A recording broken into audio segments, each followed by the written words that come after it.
Amén. Muy bien. Tome asiento entonces y vamos a hacer un breve repaso de lo que hemos visto. No todo completamente, pero ayer tuvimos un excelente juego. Era para recordarles, ¿verdad?, lo que hemos visto de las notas. Pero quiero que, por favor, ponga atención, ¿verdad?, de la revisión que vamos a hacer ahorita. Es clave para poder ver lo del examen. El examen lo vamos a hacer al final. Vienen varias preguntas de los dos quiz, entonces para que pueda tener eso en mente, y van a salir algunas preguntas de lo que tenemos ahora durante la clase. Ayer solamente tocamos 2 puntos, pero era importante pasar tiempo en eso. El de los lácteos, eso lo habíamos dejado pendiente, pero lo que vimos ayer sobre los funerales, eso era muy importante. Hay tanto misticismo hoy en día sobre esto de cómo llevar a cabo los funerales, ¿verdad? Hay tanta creencia, y muchos de la Iglesia Católica todavía tienen ese pensamiento de que nosotros vamos a un lugar a esperar el perdón de los pecados de Dios. Entonces no es así como la Biblia lo dice, no hay ningún lugar en donde podamos ir. Dice Pablo que es mejor irse de estar con ustedes a estar en la presencia de Dios. Entonces, no hay un lugar, me voy de aquí, voy a la presencia de Dios, ¿verdad? Entonces es ausentes del cuerpo y presentes al Señor. No hay más, no hay un lugar entre eso, y los funerales en ese tiempo nos lo corroboran. Había la creencia que el espíritu quedaba 3 días en el cuerpo de la persona, pero no hay algo que lo pueda explicar, y solo llegamos a la conclusión que había sido una influencia de las naciones vecinas de Israel que había venido a pensar en esto. Entonces, esa es la idea. También estábamos viendo en los días anteriores hemos visto sobre el proceso de sacar el aceite de olivo, de cómo producen el vino. También hemos visto de cómo al principio estábamos viendo la diferencia entre tradición, cultura, y también hemos visto los métodos que ellos usaban para regar, para mantener agua en sus casas, ¿verdad? La diferencia entre una cisterna, un pozo, cosas tan básicas, pero que debemos pensar, ¿verdad? Rápido, porque si encontramos en la Biblia que había una cisterna, vamos a pensar ahora que es algo grande donde habían gradas para poder entrar, y ya parece mejor la idea, ¿verdad? Y cuando encontramos de un pozo, vemos que sus nacimientos, por eso los cavaron tan profundos, para que el agua de ahí saliera, ¿verdad? No es que iban a echar agua y ese es los métodos. Algo que se usa incluso aquí en nuestras tierras.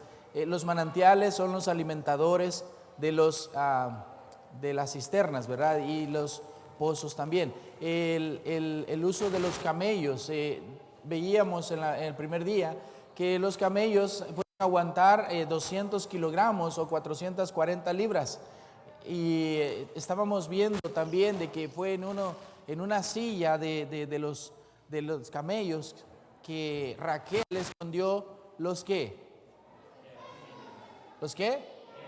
Terafines, con T, ¿verdad? Con T, es una especie de ídolo. Y ya vimos la foto de esos, son pequeñitos, y ahora nos da una idea cabal de que ella se sentó en la montura del camello y los puso debajo y le dijo: no me puedo levantar, ¿verdad? No busque.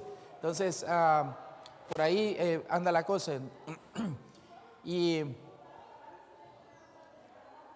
también estábamos viendo de la vestimenta, un poco de eso, bueno, no un poco, vimos mucho de eso, sobre la ropa interior, la túnica, y vimos quién era el que, dijimos, ¿verdad?, en nuestra clase, quién era el que andaba a la moda, ¿verdad? ¿Quién era? Jesús, porque la Biblia dice que él andaba una túnica de una sola costura, ¿verdad? Entonces, no habían, en el Antiguo Testamento no habían este tipo de telares, ahora sí. Se había hecho, y Jesús usaba una de esas, la Biblia lo dice. el manto, ya sabemos, ¿verdad?, que es otra especie, otra parte del vestuario, y los calzados también ahí los tenemos y tuvimos algunas imágenes de eso. El aspecto físico de las mujeres era tan importante, ¿verdad?, y para mirarse bien, y Pedro hace una enseñanza en eso, y dice, 1 Pedro 3:3 dice: vuestro atavío no sea del externo, de peinados ostentosos, de adornos de oro o de vestidos lujosos, sino el interno, el del corazón, en el incorruptible ornato de un espíritu afable, apacible, que es de grande estima delante de Dios. Entonces, Pedro nos hace un recordatorio que en la cultura anterior, en el Antiguo Testamento,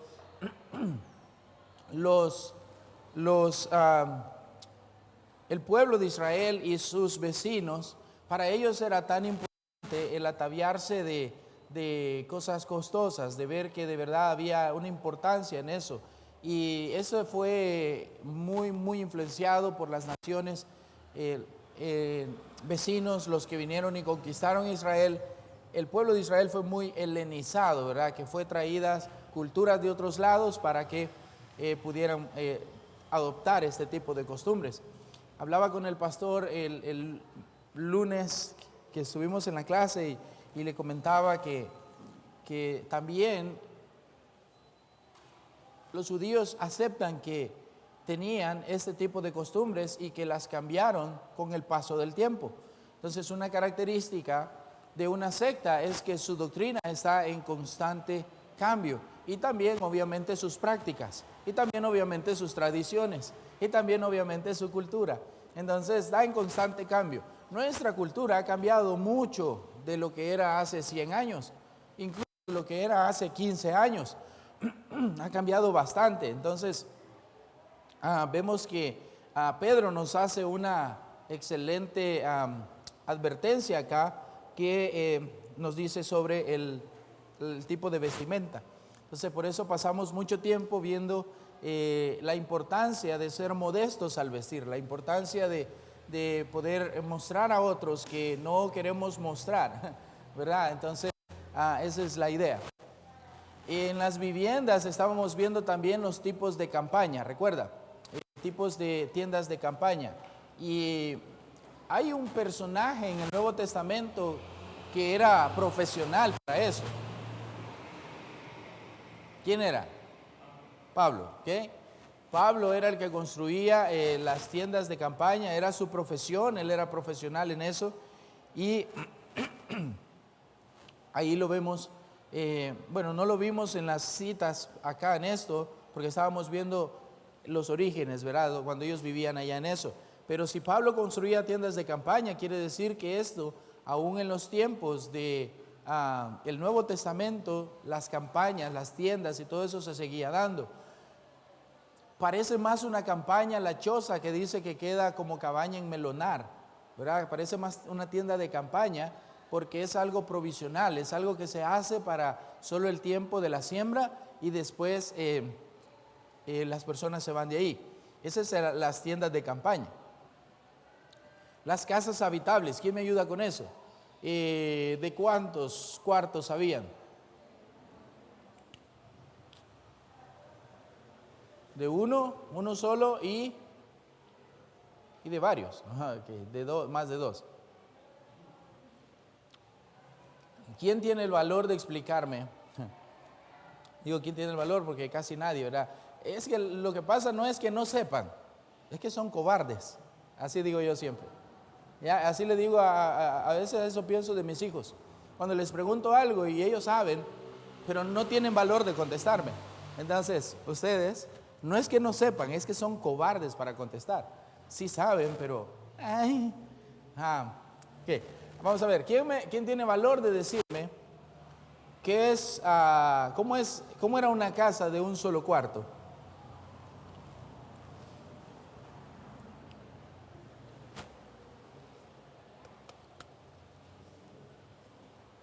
Póngase de pie y use el micrófono si quiere. ¿Quiere usarlo? ¿O me lo dice al oído? Como quiera. Tiene valor, ¿eh?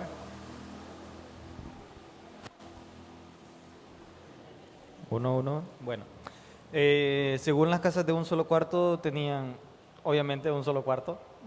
Bueno, valga la redundancia, tenían solo que son 4 paredes y tenían lo que es una escalera externa que llevaba al terrado. El terrado podía ser de un solo material o a veces tenía lo que era plantas. Muy bien. Ok, gracias. Muy bien. Buen trabajo ahí. 2 puntos importantes en eso. Habían gradas externas, podía ser de un solo material, pero también ellos ponían un tipo de material en el techo que es importante destacar. ¿Qué era? Arcilla, ¿verdad? O tierra o terrado, como dice la Biblia, estaba en el terrado. Era porque ellos ponían tierra y si eso imaginó el compañero ahí, sí, eso es... ¿Para qué se usaba el techo? En realidad, vimos varios puntos para qué usaban el techo también en este tiempo. ¿Pueden pasar el micrófono, por favor? ¿Puede llevarlo, por favor, allá, hermana Jocelyn? No, hermana, ¿cómo es tu nombre? Perdón. Gracias.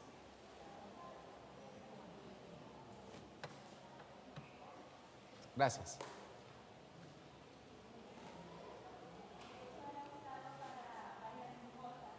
De las que vimos en clase fueron esconderse, para secar frutos, para hacer algún tipo de almacén y...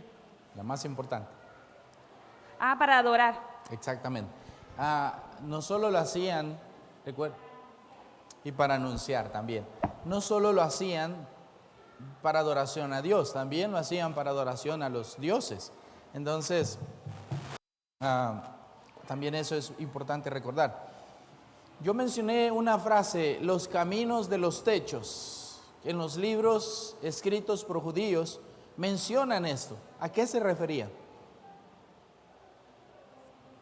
Los caminos de los techos.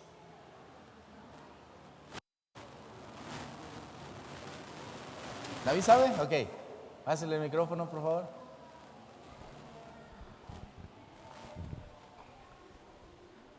Bueno, lo que escribí yo de eso es de que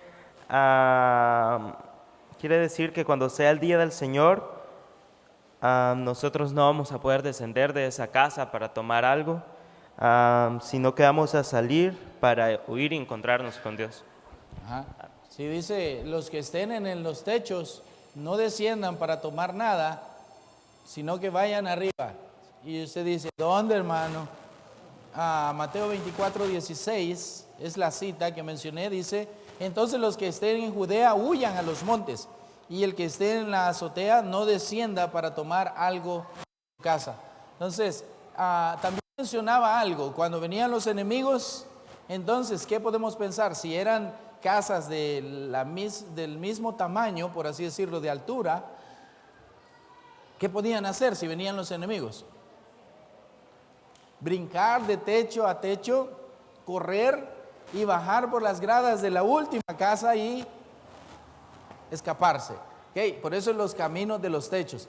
Judíos escriben libros y cuando mencionan esto es eso, de que ellos podían correr. Josefo dice que habían caminos en los techos. Él podía correr y también escaparse de los enemigos en ese sentido. Okay, lo mencioné, creo que fue martes, parece, no recuerdo muy bien. Podemos revisar los videos si quieren para ver si es cierto. Las casas de varios cuartos, ¿quién me ayuda con eso? De los alumnos de acá, los del seminario, yo sé que son máster, ya son maestros, ya son casi tienen un pie en el campo misionero y oh, qué bueno, ¿verdad? Muy bien. Vamos a ver allá, de aquí, de este lado. Las casas de varios cuartos. ¿Cómo era la posición de ellos? Es más fácil.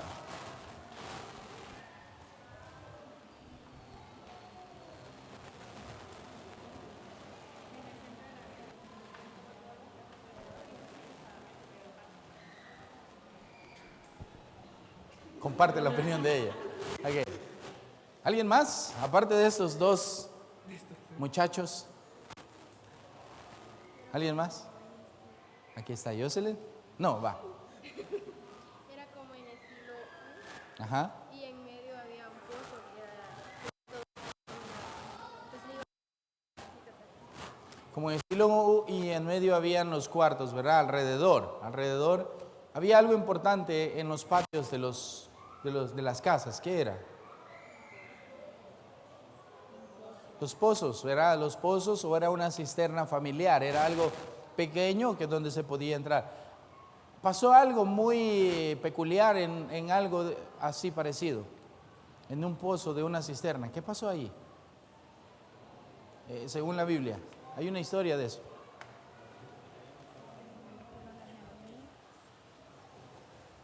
¿Mm? ¿Ah? metieron a Jeremías, al profeta Jeremías. Sí, ok, sí, ella dice, metieron al profeta Jeremías, sí, en la cisterna de la cárcel, ¿ya? Pero en una de las casas escondieron a 2 espías, ¿recuerdan? Y ya podemos tener la idea, pusieron paja encima para poder esconder a ellos. Con las cerraduras, ayer lo dijimos, Cantares 5:4 nos da la idea más específica de eso, las cerraduras, cómo era el tipo de cerraduras. Mire, estas cerraduras fueron creadas por ese tiempo. En la Biblia no se menciona ni tampoco podemos encontrar ilustraciones de que de esta forma eran las cerraduras. Pero yo tengo una idea ahora de que cuando el amado de la mujer o el hombre llega del campo, mete su mano por una ventanita de la puerta y allá tenemos una más o menos bíblica, ¿verdad? En la puerta de nosotros. Puede meter su mano, si no estuviera la zaranda ahí, puede meter su mano y abrir la puerta. Entonces, hay una ventanita donde metía la mano ya con su gran palo, ¿verdad? De la llave y abría. Entonces, yo tengo una idea ahora más específica de eso. Y eso es con las casas, con los alimentos. Vimos el fruto de la vid, vimos las aceitunas y su derivado. ¿Qué es el derivado de las aceitunas? ¿El qué? El aceite de oliva. Y luego el primer aceite es usado ¿para qué? Creo que era para las velas, para la luz. Muy bien, para mantener encendida la luz de las candelabros, ¿verdad? Y también, ¿cuál es el fruto de la vid? Las uvas. Perfecto, ok, muy bien. Estábamos viendo eso y ¿de qué otra forma consumían los frutos? ¿De qué otra forma? Secos, correcto, ok. Y ayer tuvimos una excelente ilustración. Mi esposa trajo higos y trajo pasas, que son las uvas secas. También venimos desde atrás, ¿verdad? Y también vimos que los espirituales griegos dijeron de que 2 dioses se habían disputado una ciudad y habían puesto nombre en honor de este dios que ganó. ¿Y qué ciudad es? Atenas. Hoy en la mañana estaba leyendo sobre, en nuestra lectura del día, estaba leyendo sobre esta ciudad de Atenas. Eran muy idólatras, ¿verdad? Los que leyeron la Biblia hoy en la mañana, ¿verdad? Pueden ver en la lectura que eran muy idólatras. Y eso lo vimos también acá. Ellos, ¿verdad? Le atribuyen el nombre de Atenas a la diosa Atenea. Entonces, ahí. Seguimos. Vimos los higos, la siembra y cosecha del trigo. De eso pasamos casi media mañana ahí con eso, de la siembra y la cosecha del trigo, para poder entender, ¿verdad?, cómo era en realidad. La Biblia menciona mucho eso, ¿verdad?, del trigo, la cosecha, está listo, vamos a sembrar, vamos a cosechar, y eso se menciona mucho. El plan de Dios para nosotros como los como su creación y como los hijos de Él y como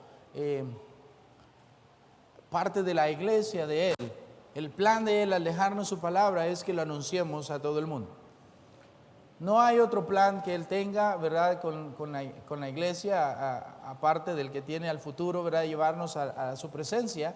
Pero hoy por hoy, en tiempos de gracia, nuestro trabajo es anunciar el Evangelio, ¿verdad?, llevar las buenas nuevas. Entonces, por eso la Biblia hace tanta referencia a esto de la cosecha del trigo, cómo se recoge, cómo se lleva a la era y todo eso, ¿verdad? Y ahí aparece eso. La mayoría contestó, bueno, no la mayoría, pero algunos contestaron mal esta pregunta. ¿Cómo se llama el lugar donde era recogido el trigo cuando se estaba cosechando?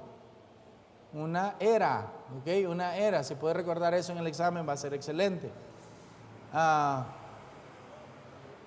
Ahora usted tiene un panorama más amplio y ahora sabe qué significa una muela en la Biblia, ¿verdad? Ya sabe qué significa una muela, ya sabe qué es, cómo funciona y ya sabe que con una muela mataron a Elimelech, ¿verdad? Okay, entonces, si usted le cuenta a alguien que no sabe, se va a poner a reír, ¿verdad? Y Eclesiastés dice que los hombres se encorvarán y las muelas cesarán. No se refiere a que por estar viejo usted ya no va a poder comer. No se refiere a eso. Se refiere a que los sonidos de las casas van a cesar. Ese ruido de los molinos cada mañana por las mujeres estar moliendo el trigo ya no se va a escuchar. ¿Okay? A eso se refiere. Vimos sobre el pan, ¿verdad? ¿Quién dijo yo soy el pan de vida? Ok. Juan 6:30, por si no lo sabía, 6:30 al 35. Vimos el uso de que también comían verduras en eso de los alimentos. Ahora usted ya tiene una idea del plato de lentejas que Jacob preparó para su hermano, ¿verdad? Muy llamativo, ¿verdad? Muy bonito, para que él le vendiera su primogenitura. Mire, no vaya a ir diciendo que en la clase yo le dije que Esaú le dio arroz, huevos y le puse una carita de osito para que Esaú. Solo lo hice con una ilustración, ¿verdad? Para que ustedes se rieran un poco, pero solo dice la Biblia fue lentejas, ¿ok? También los productos lácteos, la leche, la mantequilla, el queso, la carne, los huevos y todo eso, ¿ok?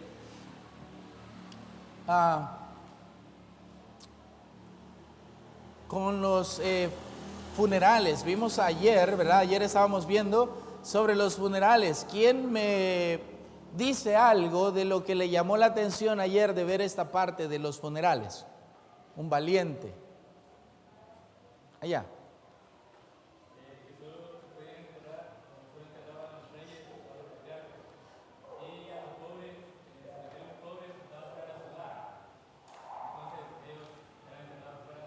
Sí, también eran enterrados, ¿verdad? Sí, solo se podían enterrar los reyes y los profetas dentro de las ciudades, o por lo menos, como dice la Biblia, dentro de los muros. Entonces puede entrar en eso. Bien, ¿algo más que destacó para alguien, Jennifer? ¿Cómo se llaman ellas? Mencioné 3 nombres: lloronas, plañideras y endechaderas. O endechadoras, como usted le quiere decir. Endechaderas es la palabra. Entonces, muy bien, perfecto. ¿Algo más que resaltó ayer? ¿Para alguien? Jocelyn.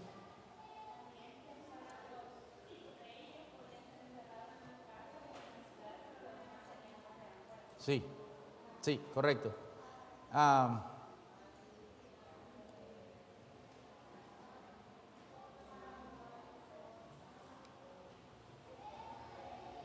Gedeón, ¿dónde fue enterrado Gedeón?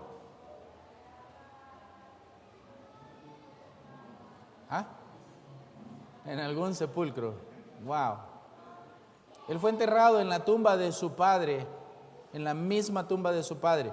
Jueces 8:32, por si no ha notado usted la cita, ¿verdad?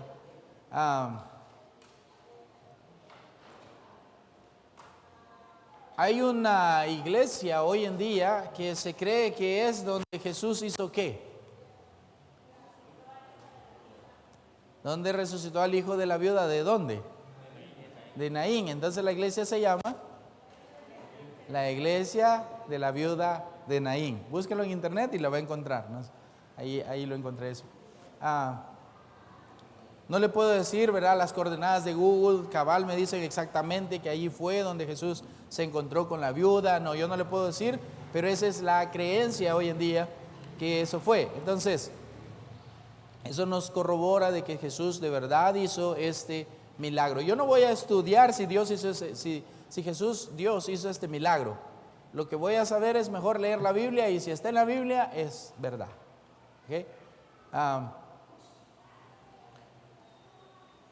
Bien, entonces ese es un gran trasfondo de lo que vimos, ¿verdad? De lo que hemos estudiado en esta semana. Y ahora vamos a ver lo que son las bodas, lo que son bodas. Vamos a ponernos románticos, ¿les parece? Por eso traje a mi esposa, ¿verdad? Entonces,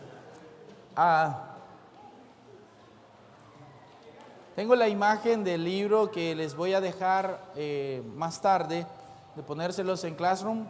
Si usted quiere descargarlo, es suyo. Yo lo encontré en internet, entonces está gratis ahí para que usted lo lea. ¿Sabe?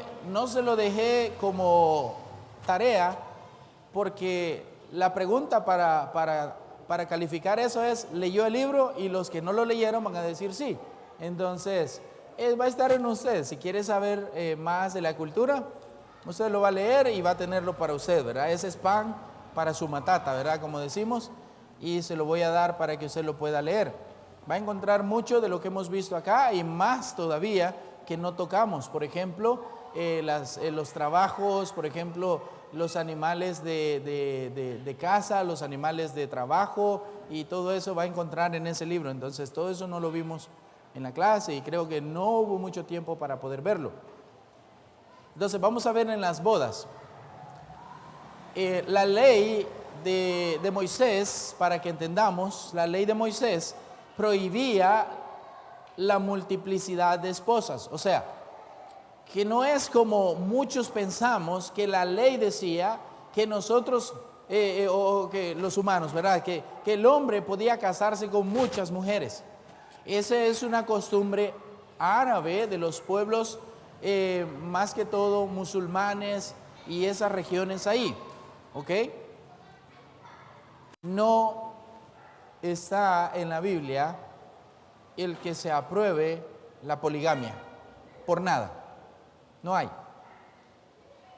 La ley prohibía la multiplicidad de esposas en los reyes de Israel e incluso entonces también en el pueblo. Vea lo que dice Deuteronomio 17:17. Muchos han citado este versículo de una manera chistosa, por así decirlo, pero vea lo que dice Deuteronomio 17:17.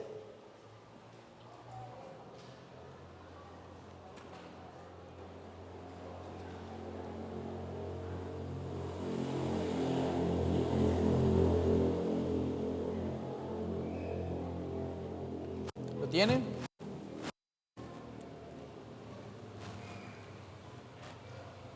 Ok, dice, ni tomará para sí muchas mujeres, para que su corazón no se desvíe, ni plata ni oro amontonará para sí en abundancia. Este versículo es contrariado por Salomón. Dice la Biblia que las muchas mujeres que él tuvo opacaron su sabiduría. La ley no permitía el tener demasiadas mujeres, muchas mujeres, y muchos han sacado esto de contexto y dicen, no tomará para sí muchas mujeres, dos suficiente. Para los que no son casados, eso se llama fornicación. Y para los que son casados, eso se llama sencillamente adulterio. Y ni los fornicarios ni los adúlteros, dice la Biblia, heredarán el reino de Dios. Solo para que tenga claro ese punto, ¿verdad? Solo para que lo tenga claro. La causa de las muchas dificultades en la vida de David y Salomón, entonces, fue por seguir el ejemplo de los reyes paganos vecinos en sus tiempos de tomar muchas esposas. Escuché el comentario de alguien, Emmanuel Sagamaya, el misionero, él vino ayer y estuvo aquí con nosotros un ratito. Me comentaba que allá en España, cuando él fue a África a ver a su primer viaje de reconocimiento, encontró unos musulmanes que caminaban por las calles con por lo menos 3 de sus esposas. Con que no puedo caminar con mi esposa, solo con ella, ahora no digamos con 3 esposas. Imagínense pasando por una tienda y a las 3 les gusta algo de allí. Wow. No, hombre, no. Gracias a Dios, ¿verdad? Que Dios no permite eso para nosotros. Con una es suficiente y hasta mucho, ¿verdad? No lo digo en el buen sentido de la palabra, ¿verdad? Que quiero llegar al punto que no hay por qué buscar más. Media vez se encuentre uno, quédese ahí. No ande, jóvenes, por favor, no anden buscando, ¿verdad? En uno y otro y otro. La mitad de la naranja, pero esta se pudrió, voy a buscar otra. No. Y es más, no es tiempo de pensar en eso. Solo para poner eso en claro, ¿ok? No es tiempo de pensar en eso, punto. 100% seguro no es tiempo. Y los que se están viendo, pues, ¿verdad? Piensen en que no nos demos cuenta que andan en parejitas, ¿ok? Ejemplo de poligamia en el Antiguo Testamento. Ejemplo de poligamia en el Antiguo Testamento. Veamos entonces Génesis 30. Génesis 30. Yo incluso he bromeado con este pasaje, ya les voy a explicar cómo, ¿ok? Pero vamos a leerlo. Ese ejemplo de poligamia, muchos dicen, no, si en la Biblia está, pero solo piense primero qué libro es. Génesis 30. ¿Había ley en ese momento? ¿Había ley? No. Veamos. Dice, ¿quién me ayuda a leer, por favor?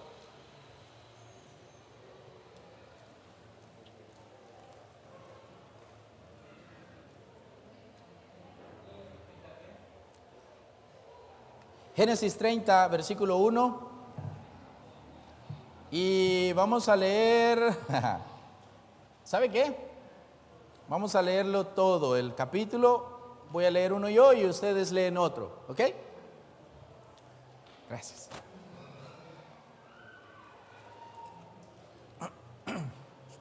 Ok, bien, dice el versículo 1. Todos, por favor, Génesis 30. Viendo Raquel que no daba hijos a Jacob, tuvo envidia de su hermana y decía a Jacob, dame hijos o si no me muero.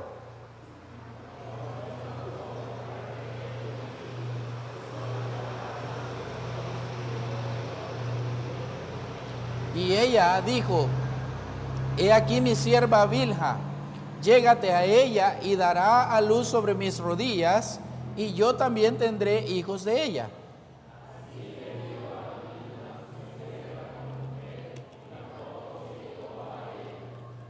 ¿Ok? Dijo entonces Raquel, me juzgó Dios y también oyó mi voz y me dio un hijo. Por tanto llamó su nombre Dan.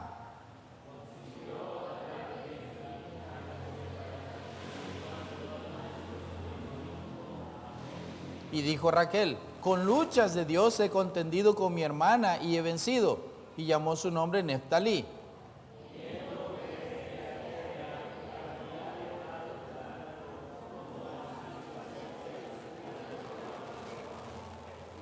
Sin pecado concebida, ¿ok? No es un rezo en el que estamos, ¿ok? No es un rezo. Vayan todos juntos.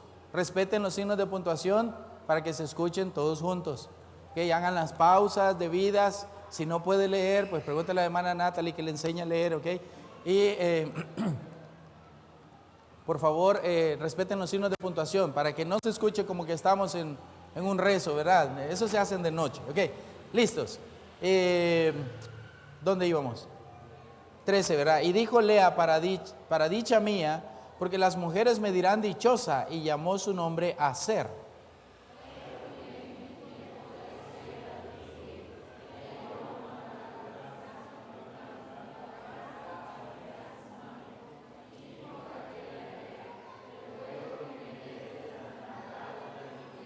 Mucho mejor.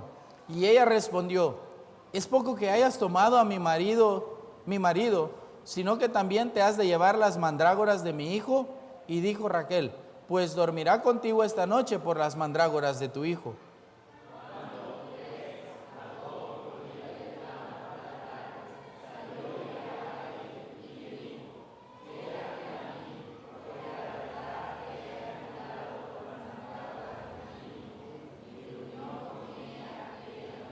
Y ve cuántas cosas feas aquí.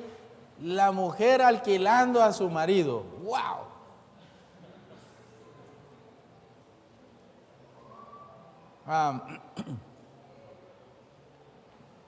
Ya me perdí. ¿Qué estábamos? 17, ¿verdad? 17. Y oyó Dios a Lea y concibió y dio a luz el quinto hijo a Jacob.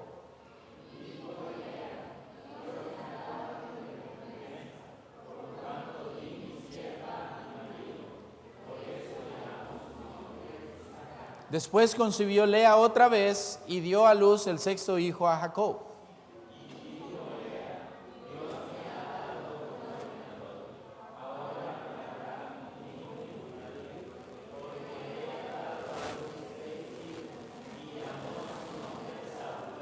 Solo para que sepa, una dote es la herencia, ¿ok? Después dio a luz una hija y llamó su nombre Dina.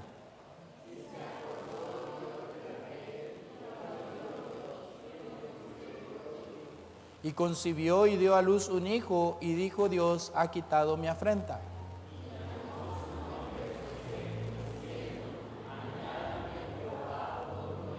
Aconteció cuando Raquel hubo dado a luz a José, que Jacob dijo a Labán, envíame e iré a mi lugar y a mi tierra.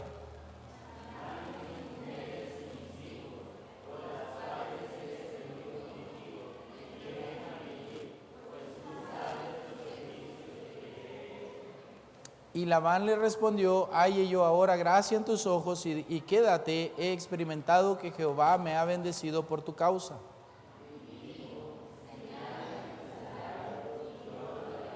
Y él respondió, tú sabes cómo te he servido y cómo ha estado tu ganado conmigo.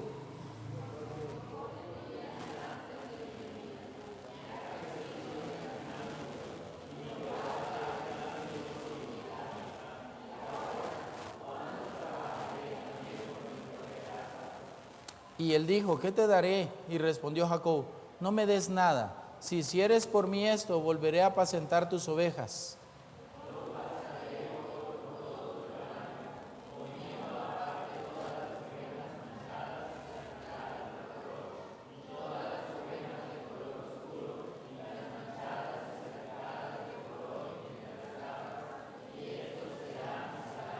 Okay. De ahí para adelante empezamos a ver que ya Labán no quería que Jacob se fuera, pero hasta este punto, en ese pasaje, en ese capítulo, encontramos 4 mujeres de Jacob. 4. ¿Cuánto problema le dieron a este hombre? Leímos con mi esposa, estamos leyendo con mi esposa un libro que se llama Una pareja conforme al corazón de Dios. Y el libro ve a la mujer, saca una enseñanza de la mujer, luego ve al hombre, saca una enseñanza del hombre, y luego mira a los dos y saca una enseñanza por los dos. Y después dice para las esposas, para los esposos. Entonces, pero podemos encontrar que este hombre tuvo muchos problemas, muchos. Y el libro, gracias a Dios, solo toma a Raquel como la verdadera mujer de él, ¿verdad? No pone a Lea, no pone a las demás, porque En realidad él quería solo una mujer. ¿Ya? Él quería a Raquel. Pero vino su papá y le ayudó. Ok, vemos matrimonios de ese, pero la Biblia no lo aprueba. Ok, ese es el punto.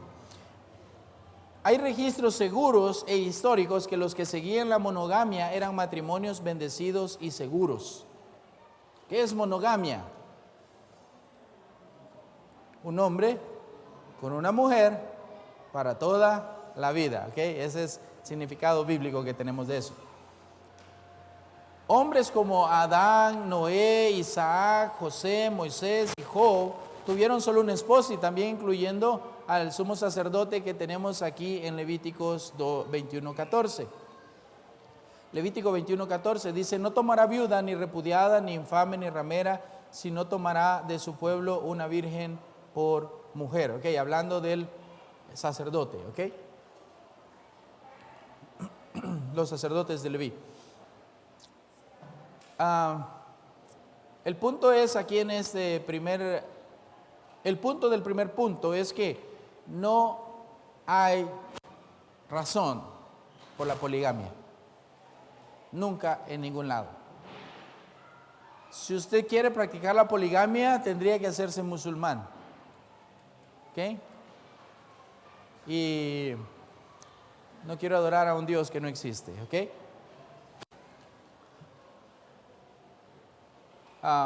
¿Alguna pregunta con esto? No es muy trasfondo esto, pero el punto del punto es que no hay razón por la poligamia. ¿Okay? Bodas, un hombre con una mujer. Hoy en día se ha desviado tanto esto. ¿Sabe? Para mi desdicha, hay unos términos. Ayer me regalaron un juego que es un juego de deportes. A mí me gusta, es sano, me gusta jugar PlayStation. Entonces, en los términos, los primeros términos que usted lee en eso, yo no había tomado el tiempo de leerlos hace años, porque yo quería jugar, ¿verdad? Ahora no, ahora me interesé por saber qué eran los términos de este, porque el juego era regalado y lo descargué con la cuenta de otro amigo y yo dije, si le van a cobrar más adelante, porque, ¿verdad? Mejor le digo antes. Pero no, quería leer los términos y uno de los términos es que dice, esta X, ¿sabe qué? Le voy a decir. FIFA 22 dice: EA o Electronic Arts es inclusiva,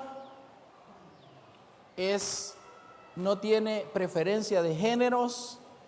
Nosotros sabemos que el deporte es sano y que cualquier persona en la diversidad del mundo puede jugar a este juego.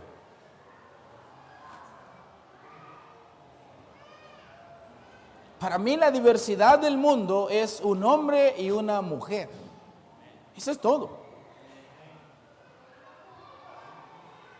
Tanto que están poniendo en la mente de la gente, menos mal solo son los términos. Y sabe, me voy a ver eso de crear un jugador. Y puede hacer jugadores con pelo de mujeres, con colas de mujeres y ahí, wow. O sea que ahora usted le puede hacer la cara de un hombre y ponerle un pelo de mujer. Tantas cosas. El mundo sigue diciendo que lo que Dios hace no está bien. El mundo sigue diciendo que las cosas de Dios pueden esperar. El mundo sigue sacándonos del contexto de que Dios nos manda a obedecer en su palabra, en este sentido, las bodas de un hombre con una mujer, pero el mundo dice, si son hombre y hombre, que se casen. Sí, tanto que pelean por eso, que se casen. Mire, son grupos tan pequeños en los países. No es que hay millones y millones y millones y millones de gente de este tipo en el mundo, no. Así lo hacen pensar, pero no. Si juntamos a todos los del mundo, yo creo que los aplastamos con el zapato cada uno de nosotros, en serio. Ellos también son pecadores y les amamos, pero gente que no se quiere arrepentir tampoco tiene derecho a ser tratado como...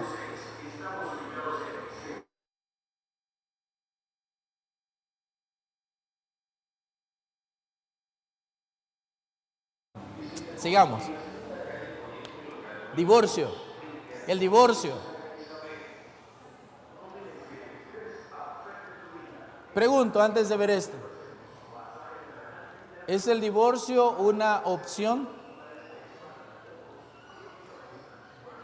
Ante los ojos de la gente muchas veces sí. Y muchas veces puede ser que personas tienen opciones mejores y se divorcian. Pero si hay una entrada por restauración, vamos por eso mejor. Por siglos ha sido posible para un hombre en tierras orientales divorciarse solamente de palabra. Por siglos. Se casa, toma a una mujer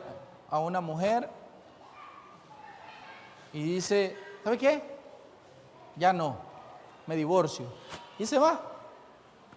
Y viene y encuentra a otra mujer. A los días ya no la quiere, me divorcio. ¿Ok? Y allá anda como abeja de flor en flor. ¿Ok?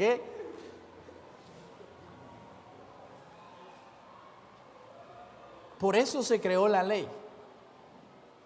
Porque ahora con la ley, en Deuteronomio 24.1,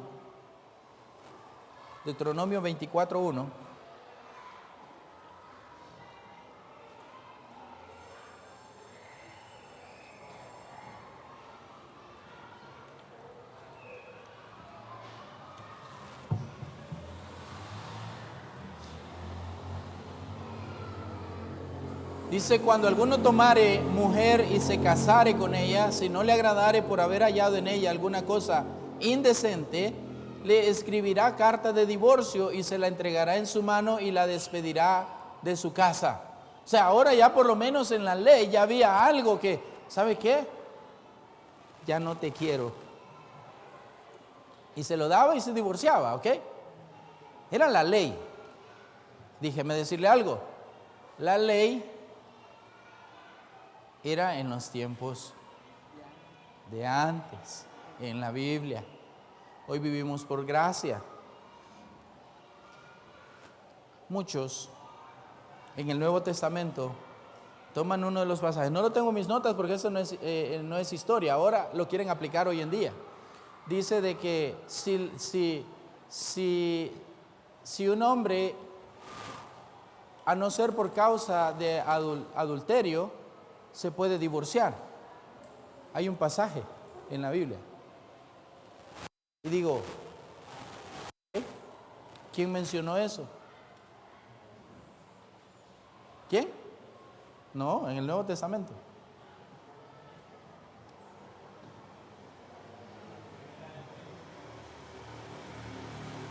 Busque Mateo 5:31, por favor.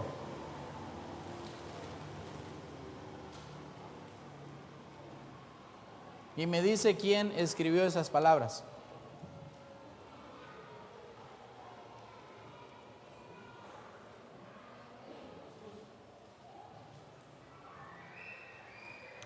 (31) dice, también fue dicho, cualquiera que repudie a su mujer, dele carta de divorcio. Y muchos se agarran de ese versículo. ¿Sabes qué? Ya no te quiero. Vamos a ir al abogado y nos vamos a divorciar. Cuando yo me casé, algo chistoso que me dijo el abogado fue, le dije, licenciado, me quiero casar. ¿De verdad? Sí, le dije. Ajá, qué bueno, mira, te voy a hacer barato el matrimonio. Ya era una respuesta a oración a Dios, porque nosotros estábamos orando que lo hiciéramos lo más barato posible. Entonces vino el abogado y me dijo, te lo voy a hacer muy barato, pero no vayas a venir que te querés divorciar, me dijo, porque entonces sí te voy a cobrar caro. Eso me dijo. Y hasta ahora pues no tengo intenciones, ¿verdad?, de divorciarme, por lo que él me dijo. No, son bromas, son bromas. También fue dicho, cualquiera que repudie a su mujer, dele carta de divorcio. Y dicen, va, ahí está. Pero vea lo que dice el contexto, versículo 32. Pero yo os digo, el que repudia a su mujer, a no ser por causa de fornicación, hace que ella adultere, y el que se casa con la repudiada comete adulterio. Ok. Si ya no quiere a su mujer, dice, divórciese, pero si se vuelve a casar, es un adúltero. Así de sencillo. Y ni los fornicarios ni los adúlteros heredarán el reino de Dios. Y no estoy diciendo que si es salvo pierde la salvación. Lo que estoy diciendo es que usted está siendo un desobediente y necio si hace esto, aún sabiendo que no es permitido. Sencillo. Jóvenes, tómenlo y háganlo pan para su matata, ¿ok? Yo sé que no están casados, cansados tal vez, ¿verdad? Pero no sé de qué, pero... Vamos a ir un poquito más atrás en las notas, me adelanté bastante, pero quería tocar este punto aquí. El pecado del adulterio nada tenía que ver con el divorcio, por lo tanto ningún matrimonio podía deshacerse por encontrar a una mujer o un hombre en adulterio, simplemente era apedreado y ya. Ok, no había pregunta. Si en la ley había un adúltero, un hombre con otra mujer que no era su esposa, venían y traían a los dos de la manita, los llevaban afuera de la ciudad y les tiraban muelas.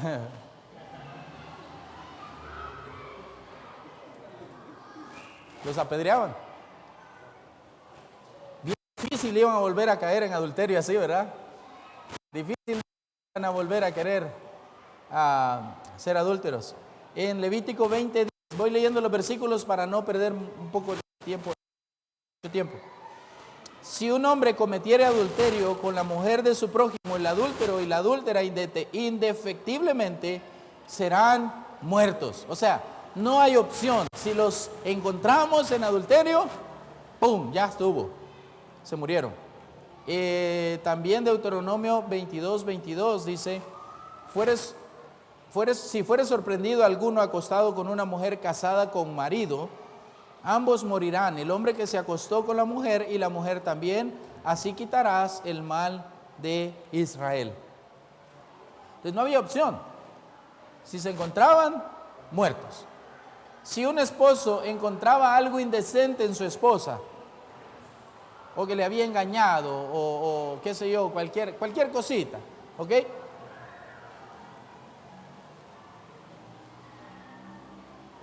Podía darle carta de divorcio, según dice Deuteronomio, y esto hacía posible que ella se casara con otro hombre. Deuteronomio 24:1-2 dice, cuando alguno tomare mujer y se casare con ella, si no le agradare por haber hallado en ella alguna cosa indecente, le escribirá carta de divorcio y se la entregará en su mano y la despedirá de su casa. Y salida de su casa podrá ir, ¿y qué dice? Y casarse con otro hombre. Esta es la ley. Pero Jesús dijo entonces en el Nuevo Testamento que el que se casaba con esta mujer cometía adulterio. Por eso es que decimos cuando nos casamos hasta que la muerte nos separe. ¿Ya? Yo me puedo volver a casar si mi esposa muere. Si quiero, ok. Ella, si yo me muero, claro. Dice mi pastor que cuando él se muera no quiere que lo anunciemos aquí como hacemos, ¿verdad? Señor, con profunda pena y cristiana resignación comunicamos a usted el sensible fallecimiento de nuestro querido e inolvidable Adam Friedenstein. Okay, qué feo va a ser eso, ¿verdad? Pero dice mi pastor que cuando él se muera no quiere que lo anunciemos porque no quiere decirle a todo el mundo que hermana Esther ya está libre.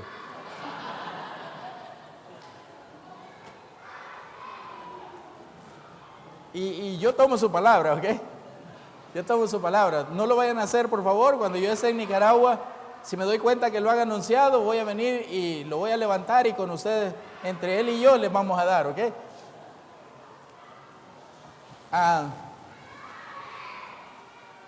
Pero esa era la ley, ¿ok? Estamos ahora en tiempo de gracia, no es permitido por nada. Seguimos. Si un esposo encontraba algo indecente, podía decirle y darle carta de divorcio. Algo peculiar acá, algo que puede resaltar. A una mujer no se le permitía divorciarse de su marido. Si él engañaba a ella y nadie se daba cuenta, todo bien, ok, no hay problema. La mujer no, y si la mujer se daba cuenta, la mujer no podía decirle, ¿sabes qué? Me voy de la casa. No podía. Gracias a Dios yo no vivo por la ley. ¿Ya? Porque entonces yo tuviera más ventaja para pecar. Porque si mi esposa no se da cuenta, yo la puedo andar engañando y qué. El problema es este, que la Biblia dice que todo pecado es malo, obviamente. Y si yo engaño a mi esposa, estoy adulterando. Pero la ley decía que una mujer no se le permitía divorciarse de su marido. Si un hombre era encontrado en infidelidad o si su mujer podía corroborar que él había sido infiel, lo que hacían era que también de la manita y lo apedreaban. Ahora sí, la mujer ya podía, ya hasta que la muerte la separe, ¿ok? Aquí estoy, ¿ok? Bien fácil, ¿verdad? Muchas pudieron acusar a sus esposos de adulterio y ¿sabe qué? Ya no quiero estar con este.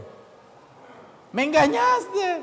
¿Verdad? Y lo apedreaban al pobre sin haber hecho nada porque ella no quería estar con él. ¿Podían hacer eso? Era la ley. Tenemos el dicho nosotros, las leyes se hicieron para violarlas, dicen unos. Malaquías condena severamente el divorcio. Vea lo que dice Malaquías, capítulo 2 y versículo 14.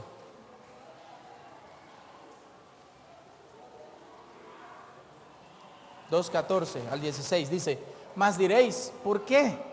Porque Jehová ha atestiguado entre ti y la mujer de tu juventud, contra la cual has sido desleal, siendo ella tu compañera y la mujer de tu pacto. ¿No hizo él uno, habiendo en él abundancia de espíritu? ¿Y por qué uno? Porque buscaba una descendencia para Dios. Guardaos pues en vuestro espíritu y no seáis desleales para con la mujer de vuestra juventud.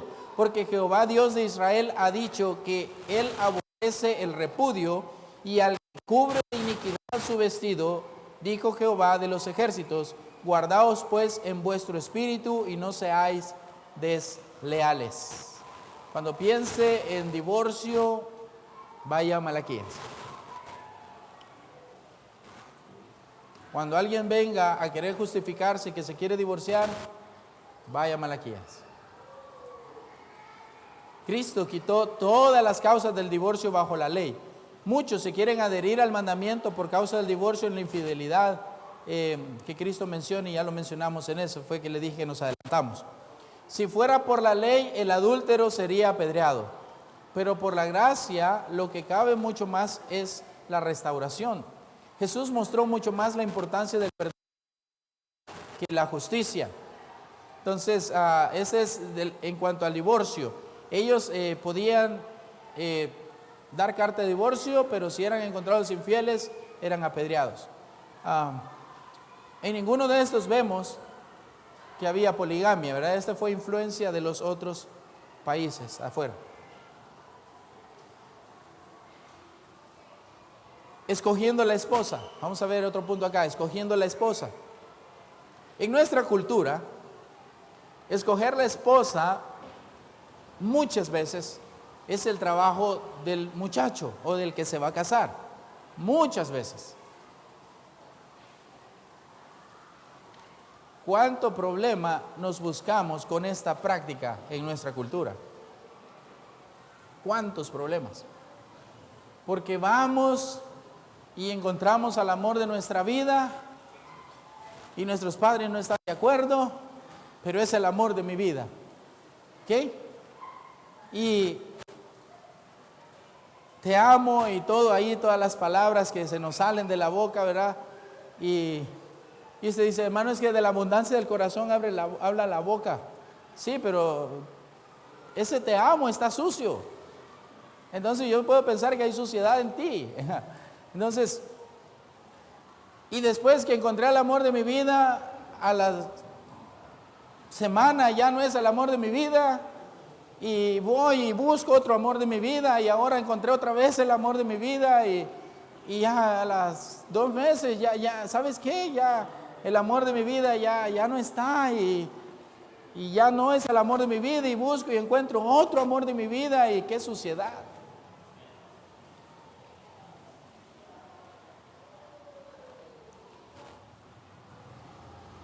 Nosotros, creo que muchos de nosotros hemos pasado por cosas que no queremos recordar ni volver a vivir, ni queremos que jóvenes experimenten de lo que nosotros hemos vivido. ¿Sabe por qué? Porque no tuvimos una instrucción bíblica en nuestra niñez. Yo no quiero que mis hijos hagan lo que yo hice. Eso me sirve de buen ejemplo para ellos, de decirles, no haga eso, le trae consecuencias. No lo haga. Entonces, en nuestra cultura es más fácil decir, ay, ¿sabe qué? Me he enamorado. Yo puedo ver a aquellos dos allá atrás, ellos son mi mejor ejemplo, son uno de mis mejores amigos, pero puedo ver a Denis y Lian, ellos se enamoraron, se casaron y van a estar juntos para el resto de su vida. Eso es lo que yo creo, ¿ok? Eso es lo que yo creo. Y es lo que ellos me muestran para que yo crea. Entonces, ¿sabe? Yo los tomo de ejemplos cuando ando enseñando en las iglesias sobre matrimonios, sobre noviazgos. Llegué a una conferencia de jóvenes y a los jóvenes les pareció raro y me vieron así como cuando les comentaba que ellos no se habían besado nunca y que se iban a besar en ese tiempo hasta que se casaran. Y todos como, y saco un chicle. Hice una ilustración que mi pastor hizo y comencé a masticarlo y les pregunté quién quería chicle. ¿A quién le gustaría masticar el chicle que alguien se saca de la boca y se lo da? Pues así son las señoritas que pasan de uno y otro y otro y otro y otro. Así es. ¿Cuánto problema encontramos en nuestra cultura cuando hacemos esto, de escoger la esposa o el esposo? En la cultura oriental, los padres eran los que seleccionaban a la esposa para el hijo. Y aún todavía hay matrimonios que se formaron de esta forma. Lian no se casó con Lenny sin el consentimiento de sus padres. Y ellos viven allá en Estados Unidos, a miles de kilómetros. Ella bien se hubiera podido casar a escondida y ¿sabe qué? Mire, me casé. No.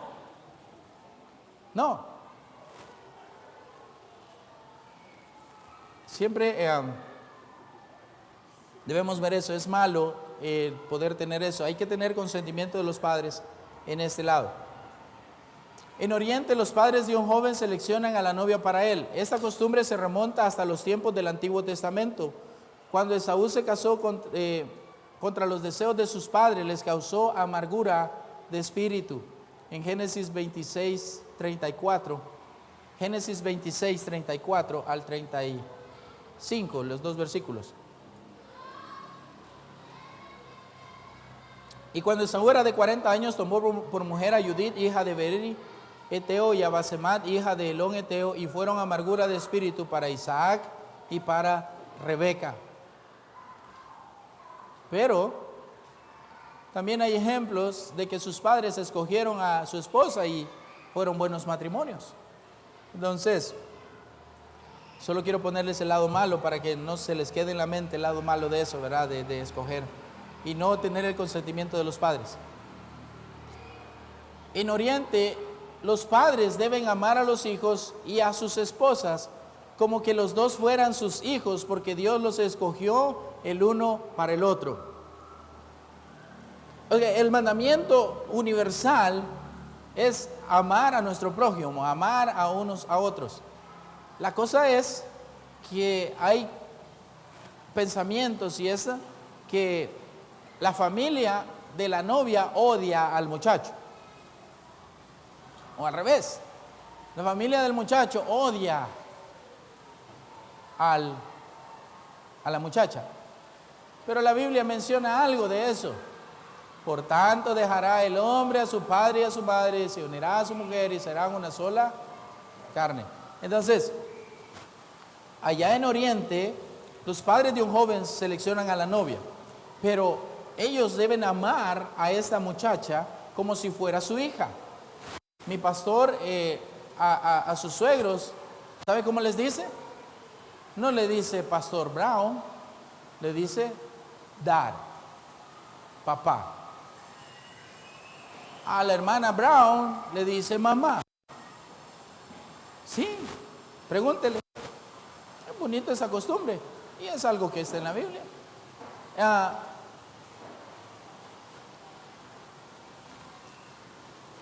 Y ese se sigue practicando hoy en día también en Oriente y en algunos hogares aquí en Occidente. Es menos, pero se practica. En otras palabras, la idea común en Oriente es que el amor viene después del matrimonio, pues en la mayoría de veces en el Antiguo Testamento nunca se habían visto antes. En el Antiguo Testamento, por ejemplo, Abraham mandó a Eliezer a buscar esposa para su hijo, y vino aquel y dijo, ay, se sentó, ¿verdad? Y sí, la primera que venga y le dé agua a mis camellos y me dé agua a mí, ese va a ser, Señor. Vino Dios y dijo, bueno, si eso quieres, y le muestra y llega la muchacha, va donde sus padres y les dice, mi siervo Abraham me ha mandado, aquí está mi mensaje y quiero ver si ella quiere ir conmigo a la casa de mi Señor. Y tal vez la muchacha pudo haber dicho, ¿quién me dice el nombre de ella, por favor? ¿Ah? ¿Ok? Pasé 2 horas pensando en Rebeca. Y mi esposa, no puedo creer que se te olvidó el nombre. Sí, se me olvidó. Entonces, la cosa es de que viene la muchacha y dice, es guapo. Es alto, buen cuerpo, le gusta el deporte. No, si no le gusta pasar conmigo en la casa, no voy. No, ella no puso condiciones, dice, padre, iré. Y le preguntaron a sus padres, ¿vas a ir? Y dijo ella, sí. Entonces, con consentimiento de ellos, se fue. Y dice la Biblia que cuando ella iba llegando, Isaac, y cuando ella lo vio, corrió, y dice que Isaac la besó. Es un tipo de saludo, ¿verdad? No es que iba y la agarró y la besó, no, ni eran casados, pero la vio y ella, su corazón se conmovió y se amaron y fueron esposos, ¿ok? Entonces, pero el punto aquí es que ellos no se conocían.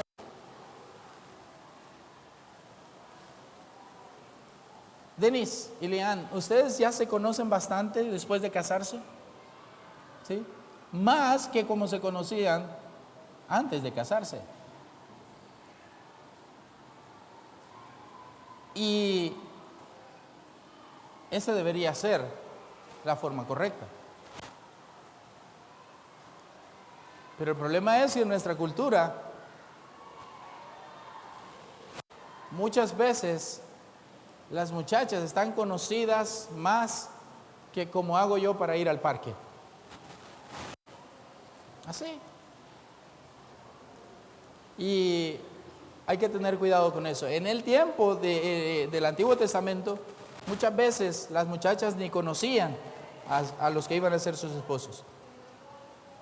En la Biblia encontramos algunos ejemplos también de personas que amaron a sus parejas antes de casarse. El caso de Jacob y Raquel. Ese fue amor a primera vista. Ese fue amor a primera vista. Y él, pues, murió amando a ella. Jueces 14:2 nos da otro ejemplo de amor a primera vista. Sansón con la mujer de los filisteos. Aunque fue malo ese matrimonio, pero él se enamoró a primera vista. Mical vio a David y lo amó y después ella fue su esposa. Entonces, si quiere las citas de eso, el caso de Jacob y Raquel, Génesis 29:10. Jueces 14:2 de Sansón. Y Mical y David en 1 Samuel 18:20. Ok, ahora entonces ya escogieron la esposa y escogieron la muchacha. Ahora vamos a ver la obtención de ella. En este tiempo lo que se hacía es que se mandaba a un encargado para ir a traer la muchacha. Normalmente era uno o dos, pero según la cultura, si un hijo tiene los medios suficientes para proveer una dote matrimonial, o sea, para proveer una fiesta, una herencia, un lugar donde vivir, o está solvente para contraer matrimonio, los padres escogen a la joven y se comienzan las negociaciones. Entonces el padre llama a uno que actúa como agente. Eliezer, venga, le dijo a Abraham, vaya allá y tráigame una mujer para mi hijo. Entonces, ellos tenían cómo poder hacerlo. Tal es el caso de Eliezer, era lo que mencionaba. Cuando se ha llegado a un acuerdo, el agente, o en este caso Eliezer, si puede comer, entonces, porque en la cultura es que cuando llega y da el mensaje, si la gente allá está aferrado a la Biblia en ese tiempo, le iba a ofrecer comer antes. Pero él, por cultura, por cómo era en ese tiempo la práctica, iba a decir, no comeré hasta que haya dado mi mensaje. Y eso lo encontramos en la Biblia. Entonces viene él, da su mensaje y después si le dan el visto bueno, va a comer. Entonces hoy sí, entonces sí comamos. ¿Verdad? Ya que aceptaron, comamos. Pues si no le aceptaban y él comía antes, no era parte de la cultura, e incluso para ellos era obligación ofrecer la comida, pero para el otro también, parte de su cultura era obligación no aceptarla a la primera. Primero dar su mensaje, que le aceptaran y después con regocijo comer, ¿verdad? Más galán. Imagínense que comía y después iba a ir vomitando el hombre para allá decepcionado que no le aceptaron su petición. Entonces, había un agente por medio. Cuando de comida es como cerrar el trato, ¿okay? Era como cerrar el trato de que entonces si aceptaron, comamos entonces.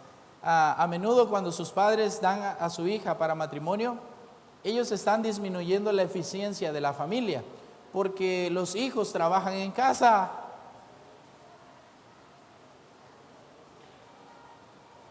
Para los que no quieren volver a ver, ¿verdad?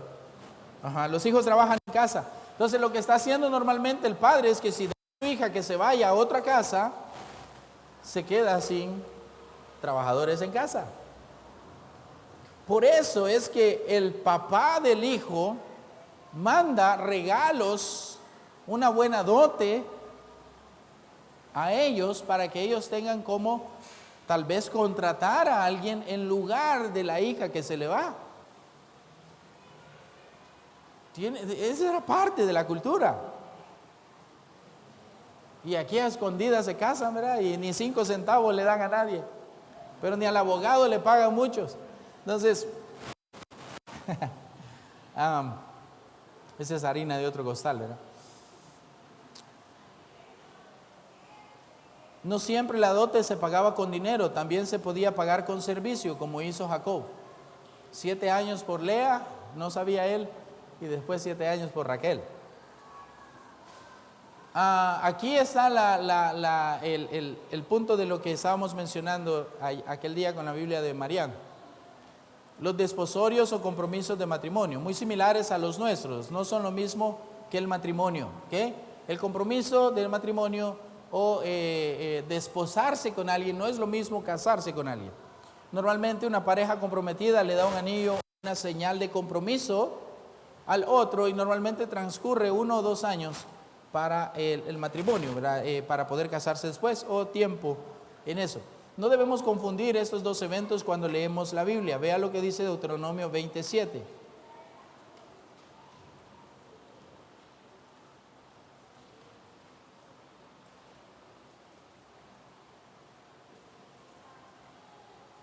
Deuteronomio 27. Allá en Deuteronomio 27 podemos tender a confundirnos en esto de la cultura de los matrimonios, pero vea lo que dice. ¿Y quién se ha desposado con mujer y no la ha tomado? Vaya y vuélvase a su casa, no sea que muera en la batalla y algún otro la tome. O sea, no es que él se casó y se fue a la batalla. Si él se casaba, según la ley, él tenía que quedarse en su casa. No es que él se casaba y, ¿sabe qué? Ok, te amo, adiós, nos vemos, vengo después y sobrevivo. ¿Ya? Entonces, no hacía eso. Entonces dice que vuélvase y que tome a su mujer, que se case.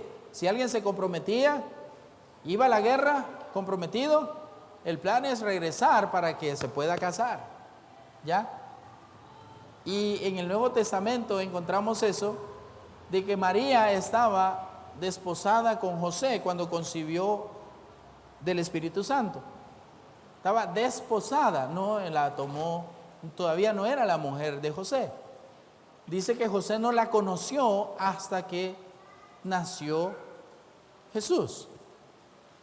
Dice, no la conoció. O sea, no la conoció de tener hijos con ella. Entonces, allí tenemos que ver la diferencia entre compromiso y matrimonio. Bien rápido, la vestimenta en el día de la boda, muy parecido a nuestra cultura. Normalmente la ropa de la mujer es la más cara y bonita. Se concedía mucho tiempo para poder preparar a la novia.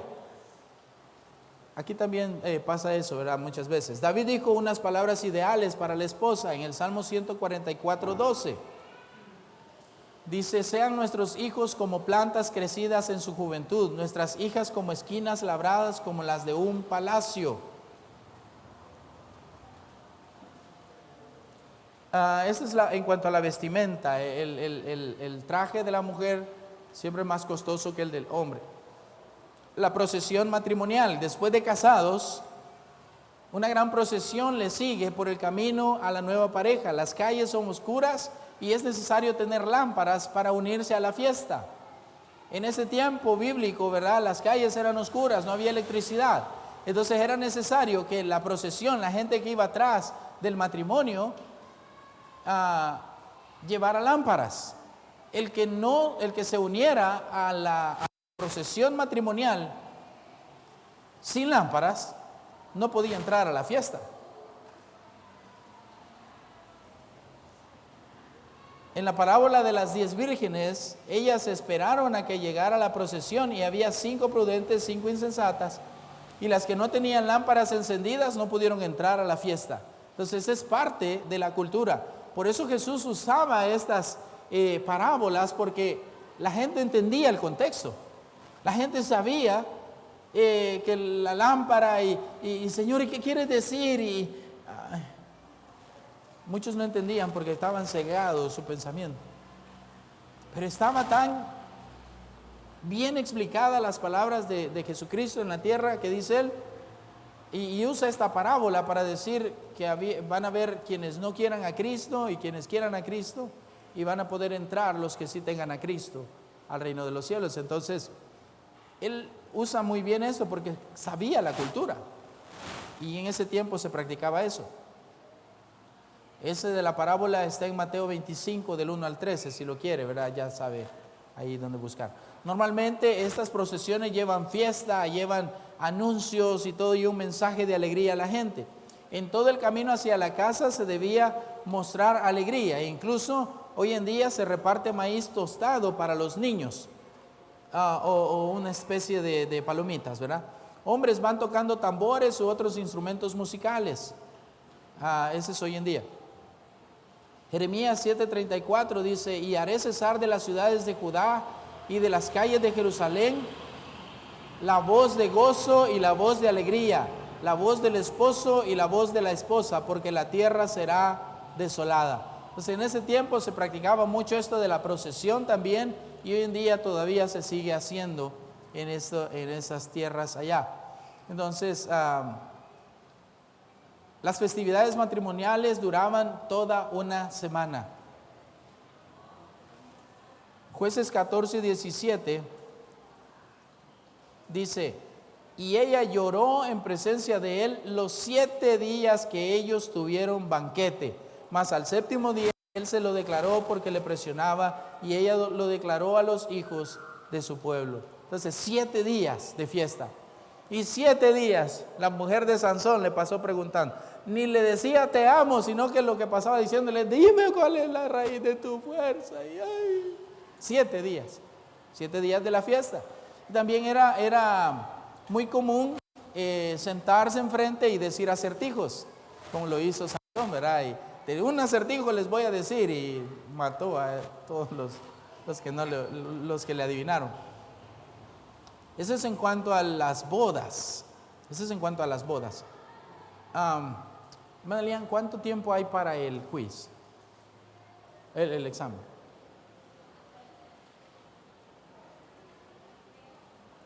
Ok, muy bien. Voy a tomarlo en cuenta. ¿Sabe que vamos a terminar las notas? Vamos a ir más rápido ahorita en esto para terminar las notas. Y después les voy a dar el recreo para que coman, se preparen por el quiz y hacemos el quiz. Y terminamos ahorita las notas. ¿Les parece así? Porque si vamos a un break, tenemos que volver, terminar las notas y después volver a hacerlo. Entonces, vamos a terminar bastante rápido con esto de las notas. Así que, ¿quién está de acuerdo? ¿Quién ya siente que va a caer del hambre? Los que trabajan aquí. Ok. Vamos a ir rápido en esto, ¿ok? Lo siento. Si tiene una galletita, hermana, désela a su esposo. Lo siento, Salo, tú no tienes quien te dé, así que muérete. Ok, vamos a ver entonces la vida pastoril, el cuidado de las ovejas y las cabras. Esto es bien rápido. Tengo ahí unas imágenes que quiero mostrarles. Desde los tiempos antiguos y hasta ahora en la actualidad han abundado las ovejas en la Tierra Santa. Los judíos han dependido grandemente de las ovejas, ya lo vimos también de la leche de ellas. Los hombres en su mayoría también han sido pastores y agricultores, pero nunca han abandonado su vida pastoril. Había grandes números de ovejas, solamente Job tenía un total de 14,000 ovejas. Ahí en Job 42:12. Y el rey Salomón en la dedicación del templo sacrificó 120,000 ovejas cuando construyeron el templo. Las ovejas más comunes fueron las ovejas de cola gorda. ¿Se puede ayudarme con eso? Ahí está.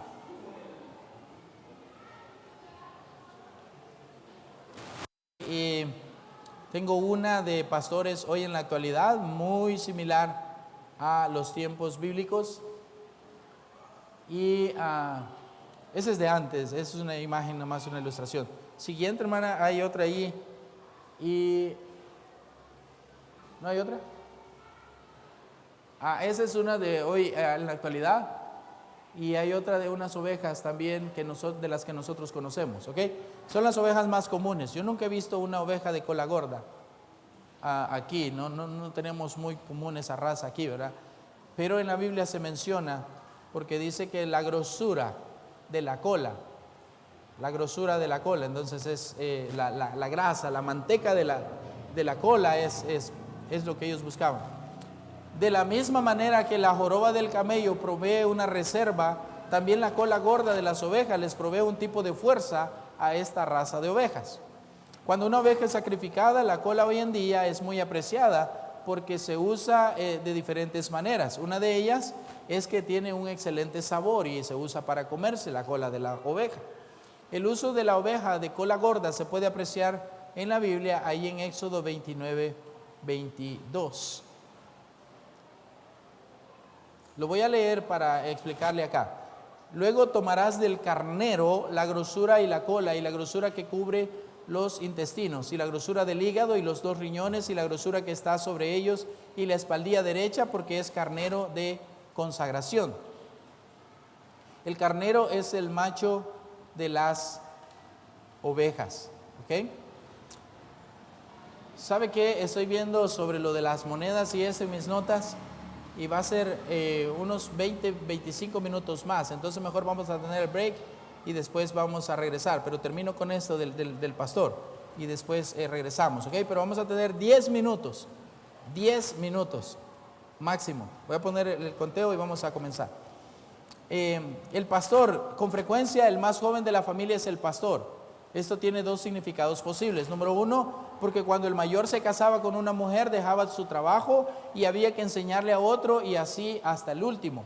Entonces mejor le enseñaban al último y ya él duraba más tiempo. Porque el conocimiento, número dos, se transmitió desde el mayor hasta el menor. Y de ahí que entendemos que Samuel le preguntó a Isaí sobre todos sus hijos cuando iba a ungir a David, y David fue llevado, el menor fue llevado de último, ¿verdad? Porque era el que estaba como pastor. La vestimenta de un pastor es poco más sencilla. Tiene una túnica, un cinto de cuero y un manto llamado aba. Ese es de pelo de camello, como lo tenía Juan el Bautista. Mateo 3:4. Este manto mantiene al pastor caliente y también le sirve como impermeable por las noches como cobija. La bolsa del pastor. El pastor usa una bolsa y fue en esta bolsa donde David metió sus 5 piedras y con una de ellas mató a Goliat. La vara del pastor es muy útil. Ningún pastor saldría a trabajar sin ella. David usaba esta vara porque la menciona en el Salmo 23:4. El profeta Ezequiel se refiere a contar las ovejas pasándolas por debajo de la vara. Entonces, alguien hizo esto de contar ovejas pintadas también. ¿Recuerda Jacob, lo que leímos atrás? Porque normalmente el pastor lo que hace, dice en Ezequiel 20:37, os haré pasar bajo la vara y os haré entrar en los vínculos del pacto. Y en la ley dice que cada décima de las ovejas tenía que ser para Dios, o sea, ser sacrificada. Entonces el pastor normalmente se ponía en una hendidura donde solo él y una oveja pudieran pasar, y estaba con su vara y contaba, marcaba una y contaba 1, 2, 3, 4, 5, 6, 7, 8, 9, 10, y después volvía 1, 2, 3, 4, 5, 6, 7, 8, 9, 10 y marcaba la décima. Entonces cuando ya todas estaban marcadas decía, estas son para sacrificio y estas son para cuidar. Entonces ese se hace aún hoy en día, lo hace con la vara. La vara no es lo mismo que el cayado. El cayado del pastor, una vara cerca de 2 metros que se usa como un bastón, que no siempre tiene un gancho en la punta como ese. También es muy útil para manejar a las ovejas y protegerlas. Entonces tiene una vara y tiene un cayado. La onda del pastor, está en la onda, ¿verdad? La onda del pastor. Era tan útil que aparte de cuidar a las ovejas y espantar a los animales tirándoles piedras, también se usaba por si una oveja se descarriaba, venía el pastor, tiraba una piedra cerca de la oveja y la oveja se asustaba y la hacía volver al redil. ¿Ya? Para eso se usaba. Con una onda fue que usted sabe que mató David, bueno, por lo menos golpeó David a Goliat en su frente. Y a veces también dice una de las notas que leí en el libro, dice que usaban una flauta. No siempre, pero un pastor normalmente lleva una flauta, y es curioso porque la palabra árabe para salmo es mazmor, que significa música tocada en flauta de tubo. Entonces tenemos ahí algo de esta palabra en árabe, o de esa región allá. Cuido de las ovejas. Las ovejas están familiarizadas con el tono de la voz de su pastor. Estudios se han hecho hoy en día y se encuentra que pastores desconocidos no son obedecidos por las ovejas de otro pastor. Si el pastor llama a sus ovejas, las que son de él van a venir. Las que no, ni le van a hacer caso.